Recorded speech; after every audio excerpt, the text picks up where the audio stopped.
Hello everybody, this is History in Faces, Mao Zedong Cycle, first episode. I chose Mao Zedong as the first person to talk about because he was the man that changed the way how Chinese used to live for centuries. He was the person longing for changes, ready for a permanent revolution. We can disagree with his actions, we can condemn and not accept them, but we cannot but admit that he was, and still, he's a figure of a big masthead in history. But before diving straight in his life, I want to give a quick overlook of what was happening in the country back in the days. For centuries, Chinese thought that they live in the middle of the world, and only barbarians surround them. And those outlanders were so lucky because of the great goodwill of the Chinese Empire. They gave them knowledge, culture, and the benefits of a civilized society. And it was like this till the middle of the 19th century, when those barbarians knocked on the door, delivering silk, pro-clean tea. European goods didn't fall on the Chinese market. But the British quite quickly found a product that really became demanded in the Middle Kingdom: opium. The government couldn't stand by when those barbarians were poisoning Chinese citizens with drugs. As a result, First Opium War broke out. Country wasn't ready for it. Though the advantage of the king power in the armed forces was about 250 times, China was an agrarian country with backward technologies, so even with such an army, the king couldn't oppose anything to the British, and the outcome for China was terrible. Huge indemnity, transfer of Hong Kong by the British, as well as opening some ports for English trade. And it was a total shock for everybody in China. How is that even possible to be beaten by those wild half people, half animals? Among other things, European goods flooded the market.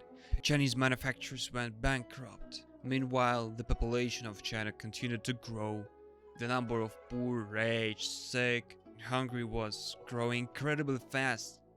As a result, the Taiping Uprising began, which took on a large scale. At that time, China also suffered from floods, epidemics, and terrible hunger. Fighting with the Taiping state, the Qing dynasty still had to wage war with Western powers, represented by Great Britain, France, and the United States, titled later the Second Opium War. Its result was the conclusion of the Beijing Treaty, under which the Chinese were obliged to pay a huge indemnity and more, and returning to the Taiping Rebellion. Ultimately, due to the internal disagreements within the Taipings, the inconsistency of their armies, as well as the fall in discipline and internal decay, the Qing army was able to defeat the rebels. Between the 1851 and 1864, about 100 million people died. In this difficult time for China, the country needed a man who would have carried out the modernization, as it needed external and internal reforms, industrialization and more. A person who would make China a powerful modern country, equal in strength to the European powers. But in those times, Cixi came to power, the regent. She was an adherent of the old Confucian course, who didn't accept European innovations and didn't reckon with time. As China lived for centuries, so it will. That's what she thought. Despite all these events, China was still considered itself as the main power in Asia. Even though barbarians came and humiliated them, they still were remaining the main pillar on which all Asian countries will be oriented. But there was a Japan, which also pursued a policy of isolation and was forced to change it. And unlike China, it carried out huge amounts of reforms, called the Major Restoration, which transformed and changed the country beyond recognition. In just 30 years, the country has transformed from the agrarian land into one of the leading states, with factories, modern technologies, and powerful army. Now Japan needs resources, new markets, and Korea has become a tidbit for it. As a result, the war for the influence in Korea began.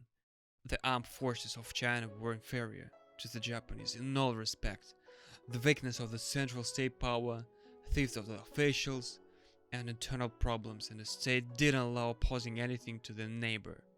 Now, Japan has become the dominant state in the Asian region. For Chinese, it was something beyond their mind. How is that even possible?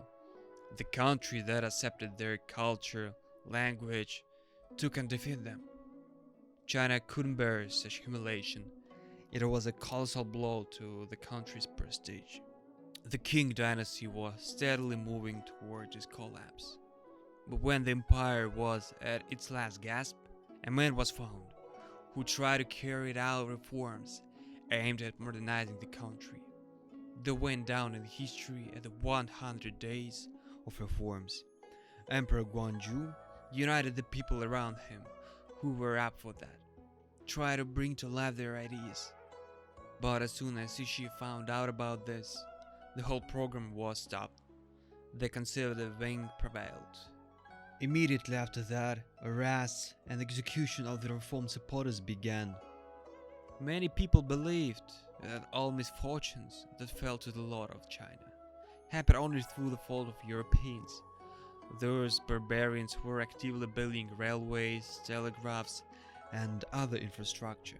As a consequence, Shandong since 1898 became the center of activity of the secret society of Yat-sen. In 1899, this movement grew into a direct uprising. They were destroying railway and telegraph lines, religious mission buildings, some government offices, and practically controlled power over a large territory. The authorities were powerless against the rebels. Because of that, imperialist powers organized an intervention in China. Under these conditions, Cixi decided to play on two fronts. Formally continue the struggle against the Yat-sen for the show of the European powers, but in fact supported them in the hope that they would sweep away all the foreigners from China. Later, the Chinese imperial house took a course on the full and direct support of the rebels. Even before the final defeat of the bulk of the rebels, several coalition members, Austro-Hungary, Great Britain, Japan, Russian and German empires, USA, France, Italy, compiled and transferred a general note to the imperial government of China. After complete suppression, China became even more dependent on the European powers and actually turned into a colony. The dynasty was a stone throw from the complete collapse. In 1908, Cixi died. The day before her death, Guangzhou also died. They were a nephew, whom she deprived power in 1898. The 2-year-old Puyi became the emperor in December 1908. That's it.